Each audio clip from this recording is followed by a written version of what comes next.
What does it mean to be strong? I want you to take a moment and step back and just look over all the anime, manga, and movies that you've watched over your entire life. You'd actually realize that a lot of them build their stories around this one theme. So, what does it mean to be strong? Is it the one that's still standing at the end of a fight? Or the one that goes down in battle giving it their all? Is it the one that has no enemies, or the one that's in pursuit of perfection? Many chase after this question, some fail to reach an answer. But I think I might have found it.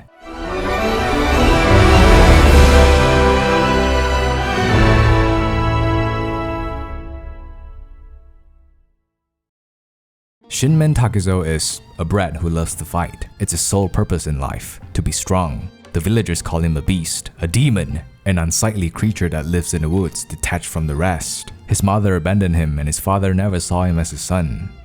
But he is strong. He cut down his first opponent at the age of 13 and went to war 4 years later. The war ended in defeat with many of his comrades dead, but still, Takezo survived. So when word spreads that the beast is alive and is up and running killing the guards, the village grew furious. Every one of them was out to get him. They tried ambushing him, but it's no use. He defeats the captain and everyone in his way, and as he was fleeing, he met a monk that called him the weakest person in the village. Takezo was stunned. What buffoonery has this man spoken? In the end, when the whole village failed to capture one boy, it was the monk, the great Taekwan, that got him. And also a girl. God damn it, Takezo. He was hung to dry, slowly awaiting his death. "Kill me," he pleads, demanding his life be ended instead of being humiliated as such. The girl sneakily feeds him during the night. I love these two, but it was time to put him down. Death is no stranger to a warrior. Each one of them awaits their honorable end. Die knowing you have lived your life to the fullest. Announce it to the world, Taekwan says before slicing Takezo's head off. But he couldn't. He couldn't say that he led a fulfilling life. It was all led by violence and loneliness. He was no beast, he was not strong, just blinded by darkness that he doesn't see the light. But then again, there is no light for those who do not know darkness. And in the spring of his 21st year, Shinmen Takezo was reborn as the renowned Japanese swordsman Miyamoto Musashi. This man, he is a legend. That's why they wrote a book about him. And that book inspired another guy to write another book about him, who also happens to be the author of this book. Everything you'll see in this story is loosely based on the real life of Miyamoto Musashi, how he won his first duel at the age of 13, how he's never lost a fight in his long record of duels, how he never once bathed himself because he was afraid of being attacked. What the fuck? He's a figure in the pursuit of perfection, both in swordsmanship and in consciousness. They named a dojo after him, and he wrote a book while he was retired in a cave. Why is he constipated? He should look more like this, or this, or this.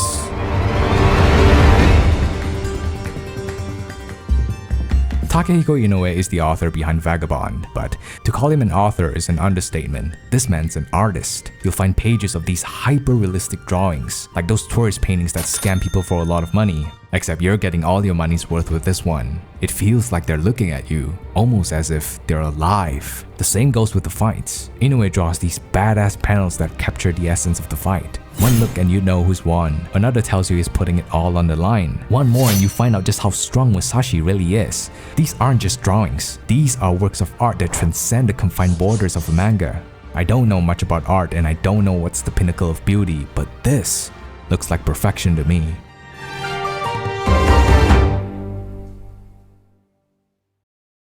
Then you add a little color to it. When I say Takehiko Inoue is an artist, I mean he's Japanese Da Vinci. Apart from drawing these astonishing pieces of monochrome art, sometimes you'll have entire panels colored by the man himself. I mean, just look at this. Just how far can he take it? The colored artwork was so good that he even published a separate book focusing solely on the illustrations, showing how much effort went into those few color spreads. Is that not enough? How about Inoue hand-painted every volume cover that was in the manga? Not good enough for you? How about Inoue hosting an entire exhibition showcasing his 140 paintings on the manga himself? Still not enough? How about Inoue painting a 26-foot mural of Miyamoto Musashi in just 3 days? This is absurd! At what point does this stop being a manga and just becomes an art gallery? Literally every chapter has at least one panel that just makes you pause and take in every little detail. Forget one panel, the first page of every chapter leaves you mesmerized. It makes your jaw drop, it makes you in awe. It makes you question what a man can do with a brush and paper.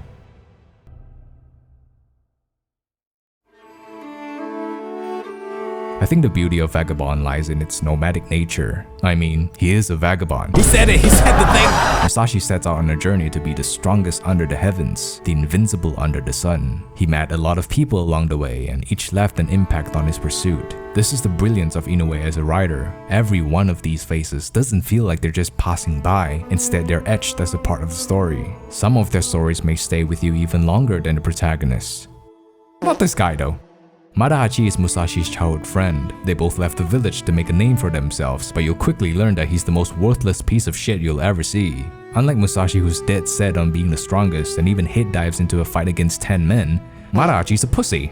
A coward that hides in the face of fear. He drowns in lust and is every bit pathetic. You're gonna hate this guy, but Madahachi's the realest motherfucker in here. If 10 people were put in this story, 9 of them would end up like Madahachi. And then there's his mom. Oh, don't get me started with this old hack. I hated these two characters. But when I paused and put myself in their shoes, I realized how human they are. Selfish and self-centered, yes, but so is all of us.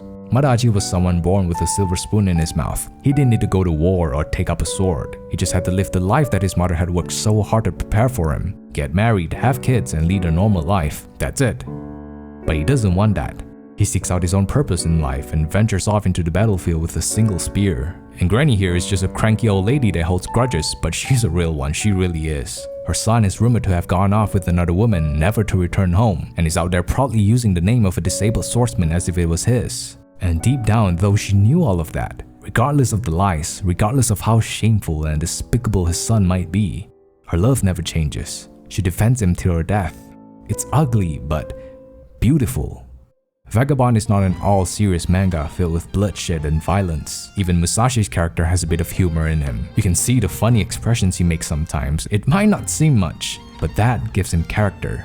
There was a scene where Musashi was about to turn in after a long day, and just as he was about to doze off, he woke up, started slashing, and then went back to sleep. What? These moments add character to Musashi. It's what makes you love the guy. The solid humor takes all the seriousness away from the story and lets you enjoy it in a much lighter tone. There's even a little romance between Musashi and the girl. I love these two. Of all the people who see Musashi as a beast, only she sees him for who he truly is. You just want them to be together, but it's a yearning for connection that he keeps putting off in favor of his path. A man's inability to love and a woman's unwavering affection. One searching for purpose, another for belonging. No words, just emotions. It's simply beautiful.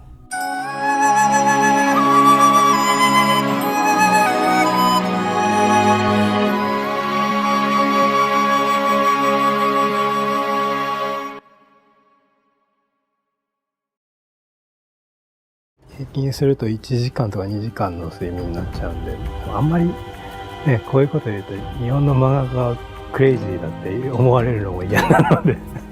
Being a mangaka sucks. If I had to post a video every week, I would be shitting out slop and quality would be all over the place. It's tough, meeting deadlines and upholding standards. Inoue would spend days just sketching out the storyboard for one chapter, and there's only 7 days in a week. He would go over and over the story until it feels right. He's not just thinking about plot progression. He obsesses over theme, rhythm, and emotional resonance. He believes that if the story doesn't have life, then no amount of beautiful drawings will ever save it. He puts so much thought into it that with each passing week, it plunges him further and further down into darkness. This panel of Musashi saying he wants to pray made him crash out and almost gave up drawing it. This is one panel, it doesn't even take up the whole page. It's just a segment and yet so much thought was poured into it. If you've never seen this behind the scenes footage, you would have no idea how much he struggled with this. Now what about the hundreds of panels before that weren't caught on camera? Was he struggling as much as well? What was going through his head when he drew these? I then realized how much I've taken the art for granted. So from then on, I start to pay really close attention to every little detail drawn in each and every panel. The characters' expressions, how much thought was put into every stroke. Sometimes a small panel can say so much.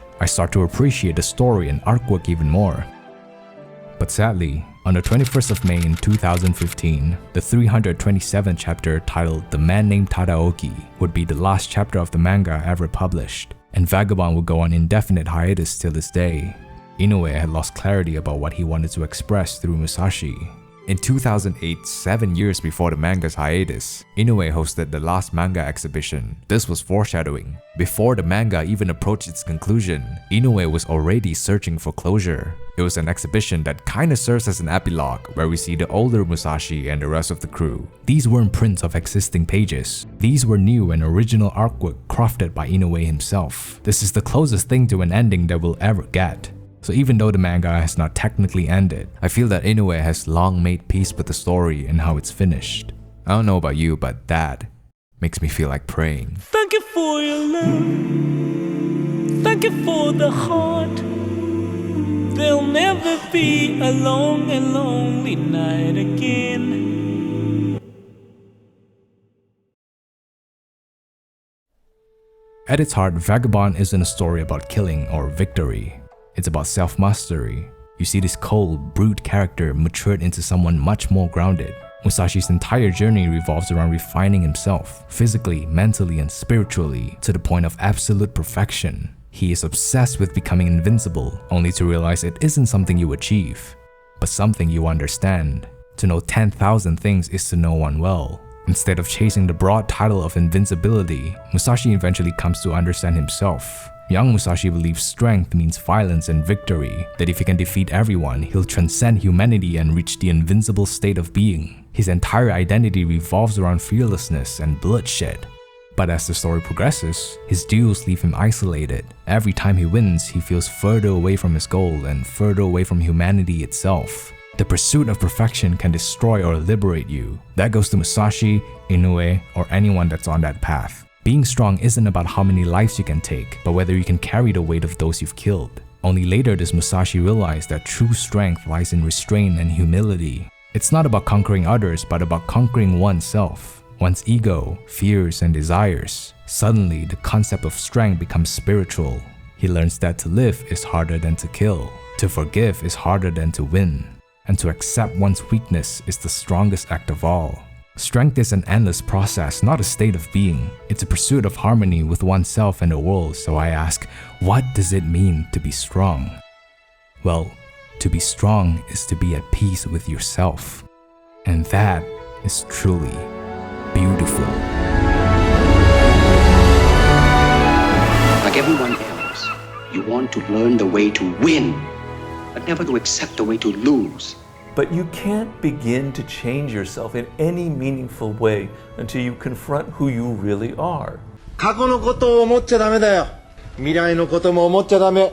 ならば、一生懸命、一つのところに命をかける。今ここを生きていけば、生き生きするぞ。What is it I ultimately look for? I would call it it's just peace.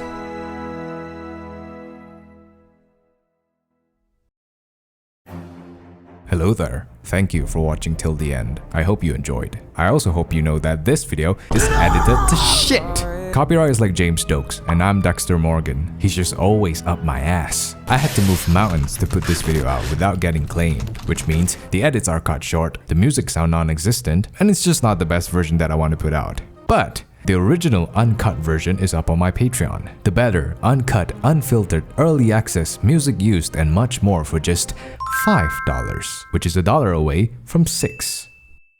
$7. Anyways, I post all the good stuff on there. You can expect the best versions of every one of my videos. The edits are longer, the music goes harder, and you'll get your name etched at the end of my videos. How cool, the girls are gonna love that. So if you want to support me and my work, you know where to go. Until then, I'm Danjo, and I'm sleep deprived. Bye.